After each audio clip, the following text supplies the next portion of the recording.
Olá, tudo bem com você? Vamos à nossa última aula de gramática. Vamos continuar a estudar sintaxe. Veremos hoje a colocação dos pronomes oblíquos átonos. O que são esses pronomes oblíquos átonos? São pronomes que, por serem mais fracos na sua tonicidade, devem vir sempre próximos aos verbos. Lembre-se, me, te, se, nos, vos, o, a, os, as, lhe e lhes. São esses os pronomes átonos e eles deverão vir antes, no meio ou após o verbo dentro de uma oração. O que nós vamos estudar aqui são os principais casos.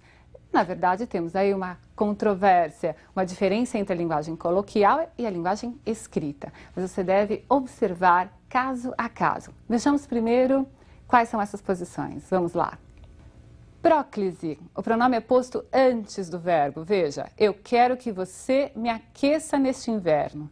O pronome me foi colocado antes do verbo aqueça. Mesóclise. O pronome é posto no meio do verbo. Veja lá.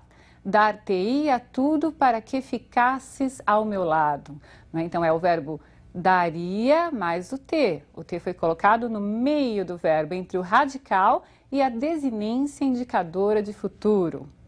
Outra posição é a ênclise. O pronome está colocado após o verbo. Aqueça-me neste inverno. Percebeu? Então são três posições: a próclise, a mesóclise e a ênclise. Não é difícil para você guardar. Há um poema muito conhecido do Oswald de Andrade em que se fala sobre essa questão da colocação pronominal. A colocação pronominal na nossa língua portuguesa brasileira, ela tem base na eufonia, no bom som. Só que esse bom som esbarra um pouco no português de Portugal, né? Então, quando se vê a forma falada no Brasil, vê-se que ela é diferente da forma falada em Portugal. Leia comigo esse poema e você vai entender muito bem o que eu estou falando. O título do poema é Pronominais.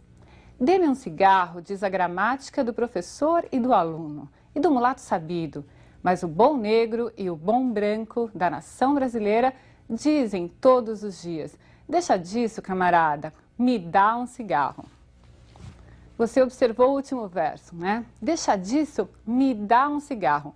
Começar uma estrutura na nossa língua portuguesa brasileira com um pronome oblíquo átono é muito comum na fala, mas na escrita é um grande erro. Então, dizer me faça um favor pode ser comum coloquialmente, mas não deve ser usado na forma escrita, a não ser que se queira reproduzir essa construção coloquial, porque dentro de uma narrativa há uma personagem falando, por exemplo. Aí haverá um propósito, certo?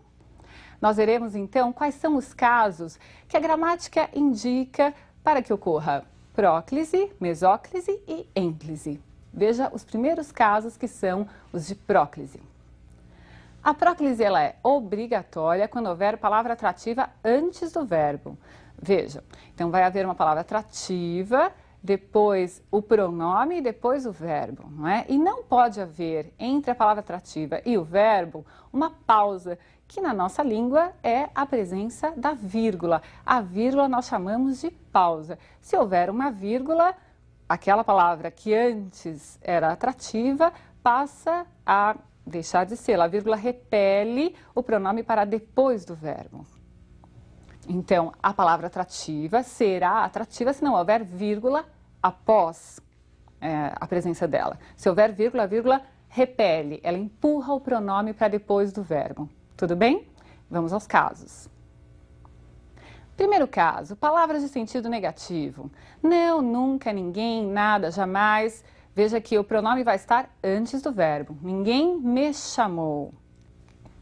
Os advérbios, em geral, vão atrair o pronome para perto deles. Ontem a avisaram sobre o ocorrido. Veja, se houver pausa, o pronome irá para a posição de ênclise, ele irá para depois do verbo. Ontem, vírgula, avisaram-na sobre o ocorrido. Terceiro caso, conjunções subordinativas e pronomes relativos. Ele desejava que se entendesse. Esse que é uma conjunção integrante. Você se lembra da conjunção integrante? aquela conjunção que inicia as orações substantivas. Abaixo, ele desejava algo que lhe satisfizesse. Eu tenho aí o que como pronome relativo, retomando algo, né, a palavra algo, e o lhe ficou perto do pronome relativo. É assim que você deve escrever. Pronomes indefinidos, pronomes demonstrativos também serão palavras atrativas. Veja, todos se impressionaram com aqueles fatos. O todos atraiu o pronome se para antes do verbo. Nas orações iniciadas por pronomes ou advérbios interrogativos também ocorrerá próclise. Quem te contou isso? Observe que aí o quem é um pronome interrogativo. Seja pronome ou seja advérbio, será a palavra atrativa em frases afirmativas ou interrogativas. Agora, palavras que podem ser usadas em orações exclamativas. São também pronomes ou advérbios. Veja aí, o como atraiu o pronome átono me para perto dele. Como me sinto feliz. Há orações que são chamadas de optativas, que são aquelas que exprimem desejo. Veja, neste caso, não há uma palavra propriamente dita que atraia o pronome para perto dela, para antes do verbo, né? Nessa posição proclítica, mas é a frase inteira, que é uma frase optativa, que expressa desejo. Deus te ajude, não é a palavra Deus que atraiu o pronome te, mas é a construção que obriga a próclise. Outro caso de construção e não de palavra atrativa. Se houver um verbo no gerúndio precedido da preposição em, a construção será proclítica. Em se tratando de assuntos do coração, é melhor deixar de lado a razão. E o último caso de próclise que veremos. Nas orações sindéticas alternativas, apenas nas sindéticas alternativas, observe. Ou se decidia pela compra ou desistia de vez. Muito bem, você viu aí 9 casos de próclise. Nós vamos ver agora outra construção em que há a mesóclise. Então, será o pronome no meio do verbo. A mesóclise só ocorrerá com verbos que estejam no futuro. Futuro do presente ou futuro do pretérito. Você irá precisar se recordar daquelas desinências dos verbos no futuro. Só vai ocorrer mesóclise se não houver uma palavra atrativa, se não houver fator de próclise. Tudo bem? Então, se não houver fator de próclise e o verbo estiver no futuro, aí sim ocorrerá a mesóclise. Observe. Para você guardar. Então, a mesóclise só ocorre se o verbo estiver no futuro do presente ou no futuro do pretérito, sem que haja fator de próclise. Os amigos encontrar-se-ão na festa. Veja lá, não há fator de próclise. Portanto, se o verbo está no futuro, eu posso colocar o pronome no meio do verbo. Separei o radical, encontrar, separei a desinência de futuro, que é o ão, e o pronome foi colocado no meio do verbo. Né? Então, essa é a posição mesoclítica. Abaixo, há uma palavra atrativa, que é o não, é um advérbio. Veja, os amigos não se encontrarão na festa.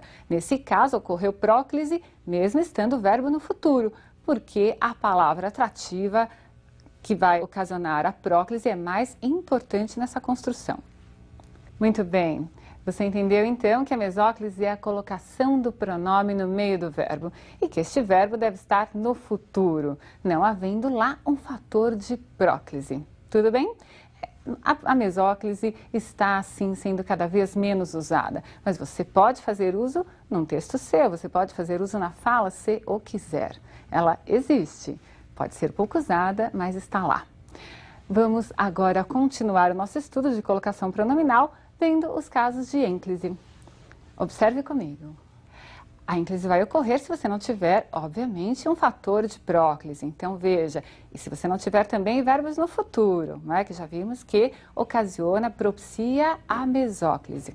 Então, está lá. Não se inicia a frase com pronome oblíquo átono. Quando nós lemos o poema, eu disse... É muito comum na fala se começar orações com pronomes oblíquos átonos, mas na escrita não é possível. Devolveram-me o livro. E há um caso também especial de ênclise, que é com a presença do verbo no infinitivo impessoal. Era necessário envolver-nos com o projeto. O verbo está no infinitivo impessoal, não flexionado, o que propicia, o que obriga a colocação enclítica do pronome. Muito bem, você viu então quais são os principais casos de próclise, mesóclise e ênclise. Vamos ver agora como é que se faz para colocar o pronome em locuções verbais. Você se lembra o que é uma locução verbal? Quando nós temos dois verbos que estão juntos, mas se tem apenas um único sentido. O que se faz para colocar o pronome entre esses verbos? Coloca-se no meio, coloca-se antes, coloca-se depois?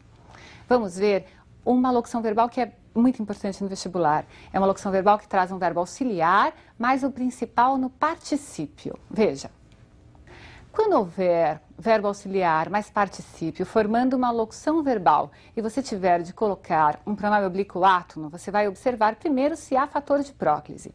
Se não houver, você só tem uma opção. Você vai colocar o pronome junto ao verbo auxiliar. Observe, tinha-lhe contado a verdade.